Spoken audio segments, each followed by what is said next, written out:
Hey guys, it is Sulfat here with Vibrant giving you a 10.2 PTR Warlock POV of the boss Smolderon from the raid Amirdrassil the Dream's Hope. This is a pure single target fight. Kinda gives a little bit of Rashok vibes. Could be a spicy wall in the raid. Super well designed fight. If they tune it correctly, this boss could be an absolute banger.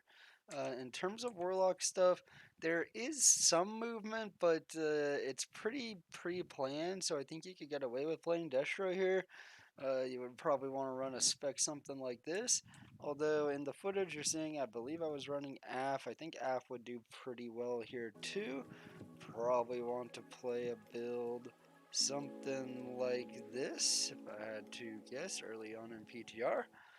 Let's get looking at the footage though. There isn't a lot for me to show here, but let's do it.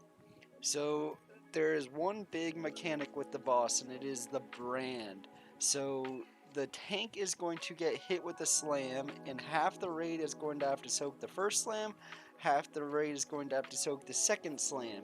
And in the intermission, your brand from the slam is going to get cleared, and instead you're going to be able to pick up a 100% increased damage and healing buff. So everybody is going to want to do that, so you can absolutely blast intermission. This boss is going to be a tight DPS check, if I had to guess.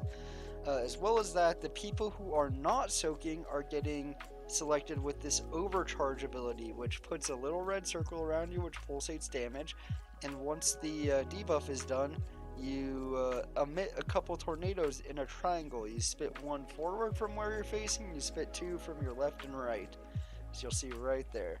A little bit of bullet hell going on, but those tornadoes also hurt a ton. It's going to be kind of like Rashok, where if you were eating waves, you were not having a good time. Well, if you eat a tornado, you are not having a good time.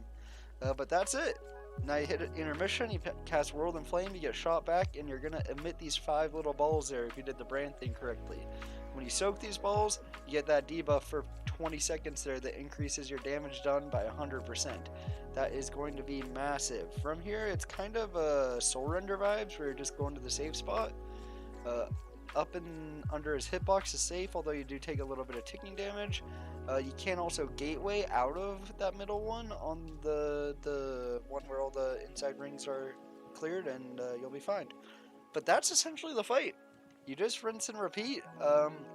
Those puddles that you leave are not removed at all during the fight. So it's a race to see if you can kill the boss before the room fills up. I believe there's also that's a soft enrage. I believe there's also a hard enrage where if he does 4 intermissions, he just kills you. But we did not see that. We did a little testing there where if you stack with the overcharges, you can overlap the tornadoes. So that does work. You just get hit for a lot on the damage that is ticking. Yeah, that's Smolderon though. Again, this looks to be probably the early pick for a fight of the tier. Maybe even fight of the expansion. We'll have to wait and see. Again, just dependent on tuning and what changes they decide to make. But yeah, catch the rest of the testing at twitch.tv/sulfattv. And if you have any questions for me, feel free to leave them in the comment section below. As always, take it easy, and I'll talk to you guys later. Thanks. Bye.